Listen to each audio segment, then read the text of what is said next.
All right, Fred. I'm going to take this into the weeds a little bit here. Sure. As somebody that's on the outside of politics, I'm continually confused by some of the things that go on. Mm-hmm. And I would like for you, for the audience, because I'm still podcast mode with you here. Right. Can you give me a breakdown of how the balance of powers work? And I know that's very broad, so let's be more specific, and let's just say current events, specifically with the powers of war. Mm-hmm. And what's going on right now. Right. Where do you see the balance of powers from the top down? The president has the power to wage war, but Congress has the power to authorize war. Because they have to fund it. Right, because they have to fund it. And it's explicitly stated Congress declares war in the Constitution. Yep. Like the Constitution specifically gives Congress the power to authorize or to declare war, and then the president to enact that. But we live in a different landscape now. We're not declaring war anymore. Like Vietnam, there was no declaration of war. It was a conflict. And with regard to right, and in Vietnam and Korea, they didn't. But then after Johnson's presidency in 1973, they passed the War Powers Act. Which was a response to specifically Vietnam, but also to Korea to a limited degree, where there was no war declared. And what it said was a president can act before Congressional approval for 48 hours, but then he must go to Congress to speak. And then after he goes to Congress to speak, this is still before declaration of war, he can still act for 60 days before either war must be declared or they must withdraw all troops and end all hostilities. This seems like a dangerous. It seems like an awful lot of power, because it used to be 30 days without without congressional approval. Now you got 60, which means like what just happened in Syria, where we just launched tomahawks, right. And I think then we just walk away. Right, and I think that's kind of one of the more concerning things about the current administration is the capriciousness with which they use military might. Apparently, Donald Trump looked at some pictures of dead Syrian kids and got weepy and decided to go launch Tomahawk missiles at Syria. There's no indication that he actually did any actual harm to Assad's regime. There's no indication that, I think planes were flying out within hours of the air base that they attacked. There's no indication that it had any real effect. Well, I mean, we spent lots of money on those Tomahawk missiles. Sure, it was $500 million for everything that we launched. And this has been my fear with this president the whole time, is I can't figure out a rhyme or reason to what he's doing.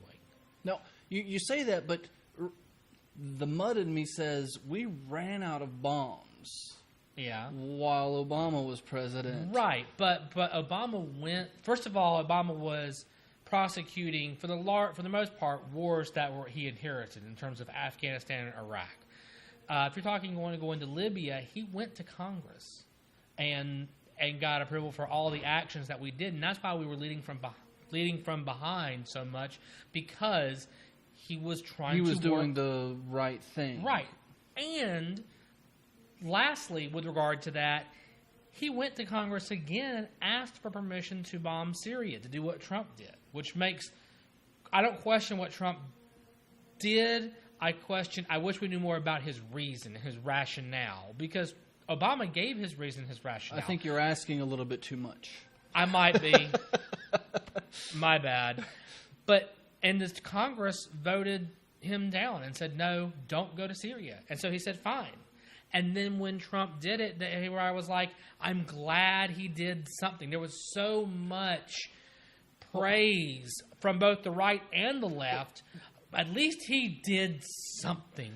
The Syria thing is so idiotic. It's idiotic on both sides of it, because I remember I was nearby Syria the first chemical bombing. Right, you were in Turkey? I was in Saudi Arabia. Saudi Arabia, right. And I remember asking my Saudi friends, hey, because I was working there with the military, I was like, hey, shouldn't you guys be like doing something? And they all said, America should do something. And I'm an isolationist to a certain extent, especially when you don't know who your friends are. Mm-hmm. And we don't. And the people who we think are our friends in Syria weren't our friends yesterday and probably won't be our friends tomorrow. Right. Syria is a complete and whole other mess. And this is a situation where I actually disagree with Obama in that I think that we probably shouldn't get involved either. I mean, I think that they were trying to get involved not just because of the humanitarian situation, but also because Russia was getting involved and they were kind of using it as a proxy war with Russia, which is also something we don't want to get involved in.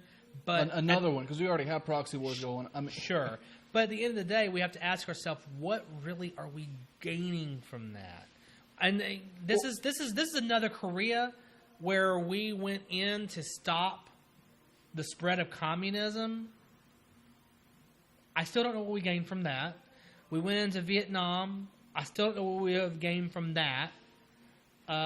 These are reasons why I am mostly an isolationist. Let's use our military to defend ourselves, and we don't have to be Big Brother for the rest of the world. We don't have to go into every single skirmish that exists out there. But it's also one of the things where I still don't, and this is just, I don't understand the rationale. I don't understand the reason. Why are we doing these things, especially when there are other areas of the world that we could act where we might have a real impact. For example, why didn't we do anything against Boko Haram? I mean, because they're in Africa, and let's just be real. The military-industrial complex doesn't have a lot to gain by going into Africa. Right. They do have a lot to gain by going into Middle East countries. Right, exactly. And this is where I think that I can find some common ground with fiscal conservatives and peacenik liberals and say, look, maybe let's take our military spending,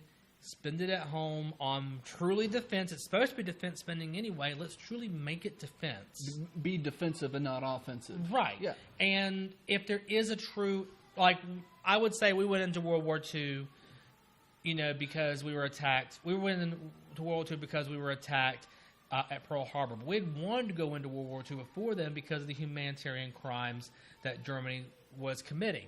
I understand that, and if you're acting as part of an allied group or a world group, that's one thing. But if you're unilaterally going in to just take care of democratically elected, well, let's be honest, largely democratically elected people acting against their own people, maybe that's not our job.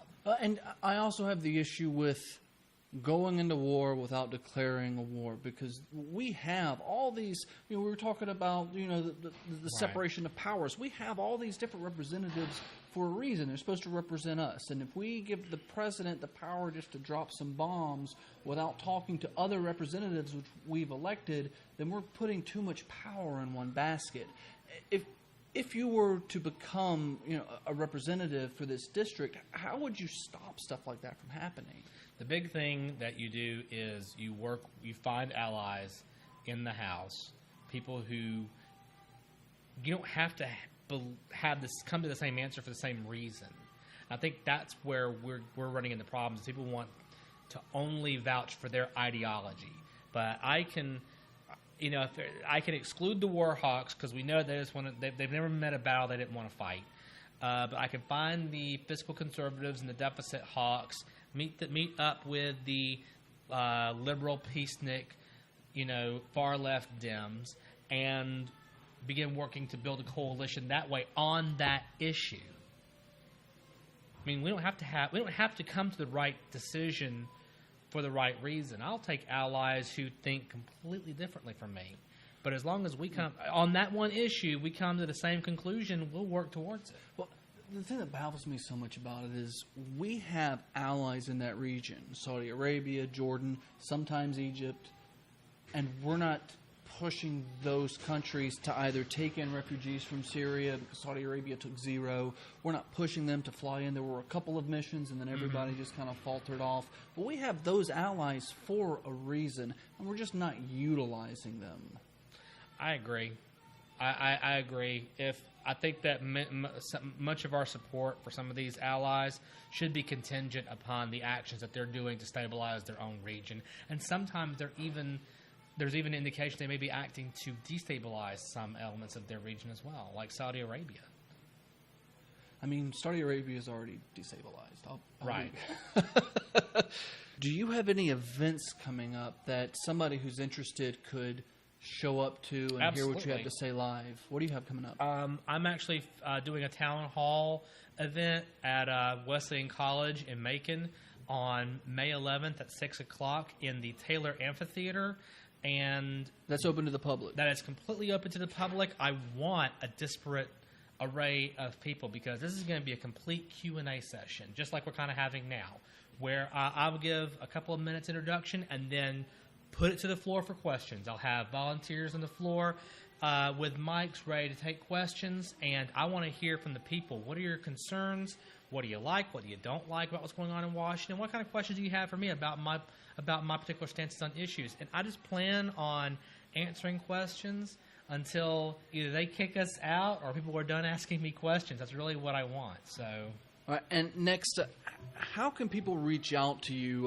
Facebook, Twitter, Tumblr, Grindr? Sure, I don't have a Tumblr or a Grindr, but I do. My campaign has a Facebook page, facebook.com/Fred Swann for Congress, one word. You can like that page and follow it to keep up with events, and if you're interested, you can share that with anybody that may be interested.